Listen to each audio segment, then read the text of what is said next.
앞서 13장에서는 어린 양 대신 그리스도를 따르는 이들이 이 땅에서 받는 고난이 무엇인지 그림으로 보여주었습니다.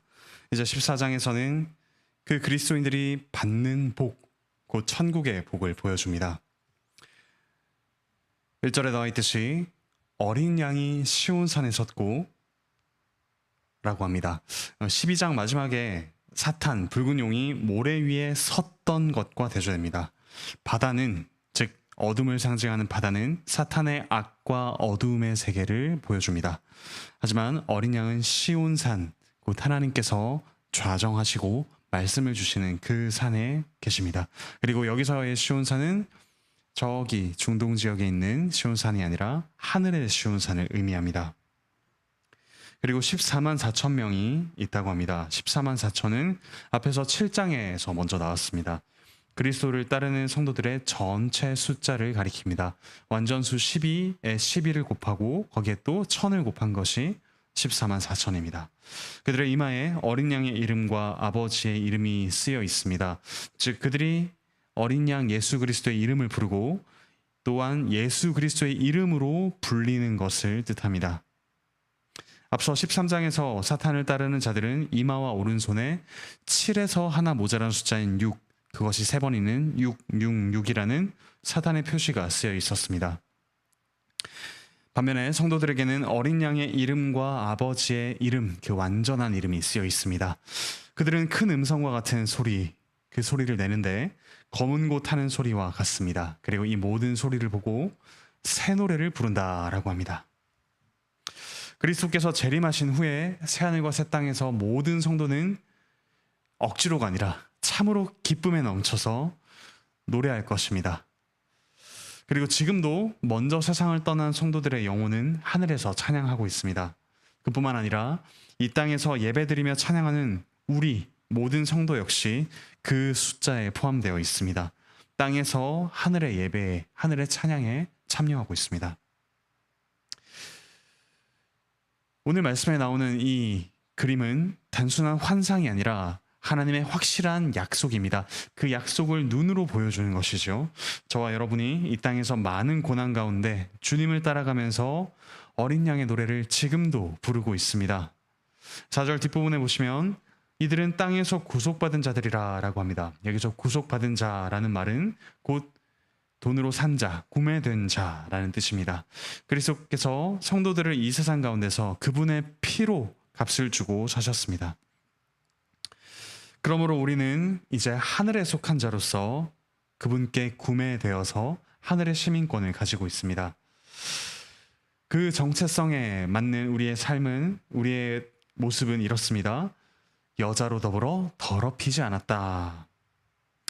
어떤 성적인 연합을 하지 않았다라는 뜻이 아닙니다. 곧 이 땅의 우상 숭배와 더러운 삶의 방식, 그것을 따르지 않고 영적인 정결을 지킨 것을 이렇게 표현한 것입니다. 여기서 여자라는 말은 곧 뒤에 17장에서 말하는 바벨론 음녀입니다. 정치, 경제, 문화적 권력을 자랑하면서 하나님을 적대하고 또 이 땅의 것들을 우상처럼 섬기며 성도들을 핍박하는, 그리고 성도들을 유혹하는 강력한 세력을 뜻합니다. 이처럼 이 여자와 더불어 몸을 더럽히지 않았을 뿐만 아니라 4절에 나오듯이 어린 양이 어디로 가든지 따라가는 사람들입니다. 죄된 세상과 연합하지 않고 어린 양 예수 그리스도와 연합한 자들이죠. 그리고 그분의 처음 익은 열매입니다. 하나님과 어린 양에게 속하여 흠이 없는 자들입니다. 바로 우리가 주님의 처음 열매요, 그리고 어린 양을 따라가는 자들입니다. 그러므로 사랑하는 형제자매 여러분, 이 땅에서 그리스도를 따라가다가 여러 가지 힘든 일을 만날 때 바로 이 장면을 바라보시기 바랍니다. 주님 때문에 우리가 이 땅에서 그냥 똑같이 살면은 손해보지 않았을 그 손해를 볼 때 이 환상을 바라보십시오. 영원한 천국에서 우리가 누릴 것이 분명히 있음을, 아니 이것이 우리의 영원한 현실이 될 것을 바라보며 소망하시길 바랍니다. 이어서 6절부터 13절에서는 3명의 천사가 공중에서 복음을 전합니다. 성도를 핍박하는 자들에 대한 심판 선언이 곧 이 복음에 포함되어 있습니다. 먼저 6절부터 7절을 보시면 첫 번째 천사가 공중에서 모든 민족에게 복음을 전합니다. 하나님을 두려워하며 그에게 영광을 돌리라. 그가 심판하실 시간이 이르렀기 때문이다. 복음 중에서 특히 심판의 측면을 강조합니다. 이 땅에서 고난을 받던 성도들, 불의함을 당하던 성도들이 의로운 심판이 있을 것이라고 하는 그 선언은 참으로 복음으로 들렸을 것입니다. 이어서 8절에서 두 번째 천사가 선언합니다. 큰 성 바벨론이 무너졌다. 사람들을 미혹하고 또 심판을 받는 길로 이끌던 바벨론이 이제 심판을 받습니다. 경제적인 성공을 통해 사람을 타락시키고 또 핍박하며 눈물을 흘리게 했던 이 바벨론과 같은 정치, 경제, 문화 체제에 대한 심판이 있습니다. 우리 성도들 역시 이 경고를 받아야 합니다. 물질적으로 부유하고 남보다 많은 것을 소유하는 것이 우리 인생의 전부가 아니죠. 우리의 목표가 될 수 없습니다. 우리 마음의 중심이 하나님을 경배하는 데서 떠나 있다면 우리는 심판을 두려워해야 합니다. 하나님의 말씀에 순종하지 않고 있다면 바로 오늘 말씀에 나오는 이 심판을 두려워해야 합니다.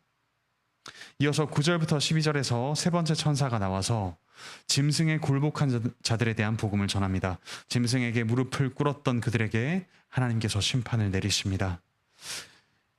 이처럼 불의한 체계가 끝이 나고 그것이 전부인 것처럼 따랐던 이들에게 심판이 있다는 사실은 성도에게는 복음입니다. 왜냐하면 우리가 핍박받으면서도 따랐던 그 그리스도를 따라가는 삶, 그것이 참으로 의롭고 영원한 현실임을 우리에게 확증해 주기 때문입니다. 이처럼 성도는 이마와 손에 짐승의 표를 받았던 자들과 달리 하나님의 심판을 복음으로 받습니다. 반대로 짐승의 표를 받았던 이들은 짐승을 우상으로 숭배했던 자들입니다. 그들은 어린 양 앞에서 불과 유황으로 고난을 받습니다. 하나님의 진노의 포도주를 마십니다. 비록 이 땅에서 큰 풍요를 누렸더라도 다음 세상에서, 영원한 세상에서는 밤낮 쉼을 얻지 못하고 심판을 당할 것입니다. 그러므로 12절에서 이렇게 이야기합니다. 성도의 인내가 여기 있나니 그들은 하나님의 계명과 예수에 대한 믿음을 지키는 자니라. 이 말씀을 기록하는 사도 요한이 우리에게 전하는 메시지처럼 보입니다. 요한 안에서 일하시는 성령님의 분명한 말씀입니다. 말씀에 순종하고 또 믿음을 지켰던 자들에게는 하나님께서 이들과 다른 운명을 예비해 놓으셨습니다. 그들에겐 심판하지 않으시고 쉼을 주십니다. 그러므로 13절에서 이렇게 이야기합니다. 이제 이후로 주 안에서 죽는 자들은 복이 있도다. 그렇습니다. 우리도 주님이 오시기 전이라면 우리는 죽습니다. 하지만 주 안에서 죽을 때 그 죽음은 우리의 끝이 아니라 영원한 참된 복된 세상으로 들어가는 관문이 됩니다. 그러므로 성령님께서 응답하시며 말씀하십니다. 그러하다. 그들이 수고를 그치고 쉬리라. 그들이 행한 일이 그들을 따르기 때문이다. 이어서 14절부터 20절에서 마지막 심판을 그림으로 보여줍니다. 14절을 보시면 사람의 아들 같은 분이 구름 위에 앉아 계십니다. 인자로 오신 예수 그리스도이십니다. 그분은 예리한 낫을 가지고 등장하십니다. 그리고 15절에서 다른 천사가 나타납니다. 그리고 인자에게 이렇게 이야기합니다. 낫을 휘둘러 거두십시오. 그러자 인자는 땅에 있는 곡식을 거둡니다. 그리스도께서는 하나님을 믿고 살아가는 우리를 알곡으로 삼아 천국으로 들여보내십니다. 우리를 구원하시는 장면을 보여줍니다. 주권을 가지신 분이 우리를 구원하십니다. 이어서 17절에서 한 천사가 하늘의 성전으로부터 또한 예리한 낫을 가지고 나옵니다. 이어서 성전 제단에서 불을 담당하고 있는 또 다른 천사가 제단으로부터 나와 처음 천사에게 이야기합니다. 당신의 예리한 낫을 휘둘러 곡식을 거두십시오. 그러자 낫을 가진 천사는 낫을 휘둘러 포도를 수확합니다. 인자가 했듯이 천사가 행합니다. 그리고 하나님의 진노의 포도주 틀에 그 포도를 던져 넣습니다. 그리고 포도주 틀을 밟으며 피를 튀깁니다. 어디까지 튀냐면 1600 스타디온까지 튑니다. 약 300km입니다. 포도주를 밟고 피를 튀기는 곳은 바로 성의 바깥입니다. 거룩한 성 안에는 알곡들을 드리고 성 밖에서는 심판의 수확이 이루어집니다. 그리스도께서는 성도들의 삶의 열매를 천국 창고에 들이시고 성도들을 천국으로 데려가십니다. 하지만 믿지 않고 그리스도를 배반한 자들, 그리스도를 대적한 자들, 교회를 핍박한 자들은 천사들을 통해 피로 심판하십니다. 이처럼 우리와 세상의 마지막이 어떻게 되는지 우리는 보았습니다. 이 땅에서 자기 길을 걸어가며 경제적, 정치적 이익을 누리면서 마치 이 땅이 전부인 것처럼 살아가는 사람이 당하게 될 심판이 무엇인지를 보았습니다. 포도주 틀 심판의 때에 우리는 포도주 수확의 기쁨을 누릴 것입니다. 사랑하는 형제자매 여러분, 이를 위해 그리스도께서 죽임당한 어린 양이 되셨습니다. 우리가 당해야 할 심판을 그리스도께서 홀로 하나도 남김없이 모두 지고 당하셨습니다. 그러므로 우리는 그 그리스도를 믿을 때, 그 그리스도를 따라 살아갈 때 우리가 받을 심판이 하나도 없음을 확신합니다. 그러므로 이 땅에서 비록 고난받고 핍박당하더라도 어린 양 예수 그리스도를 따라갈 수 있습니다. 그분을 따라가는 삶이 영원히 복되다는 삶임을 우리가 확신할 수 있습니다. 그러므로 오늘 가정과 직장과 학교에서 어린 양 그리스도를 따라가는 삶을 살아갑시다. 이 땅에서 사람들이 말하는 이익을 얻는 방식, 손해를 보지 않는 방식, 자기 자신을 높이는 방식이 아니라 우리를 위해 자기를 내어주신 그리스도를 따라가는 삶을 복되게 살아가시길 바라고 축복합니다. 기도합시다. 하늘에 계신 우리 아버지 하나님, 참으로 감사드립니다.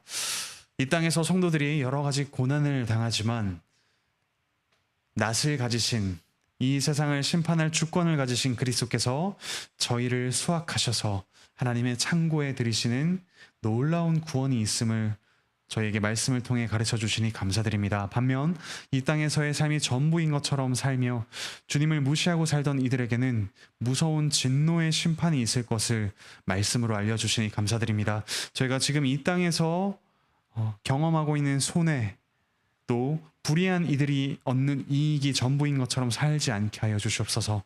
가정과 직장과 학교에서 어린 양 예수 그리스도를 따라 새 노래를 부르며 나아가게 하여 주시옵소서. 몸과 마음의 아픔이 있는 이들 주께서 속히 회복시켜 주시며 회복의 주를 찬양하는 이들이 되게 하여 주시옵소서. 감사드리며 예수 그리스도의 이름으로 기도합니다. 아멘.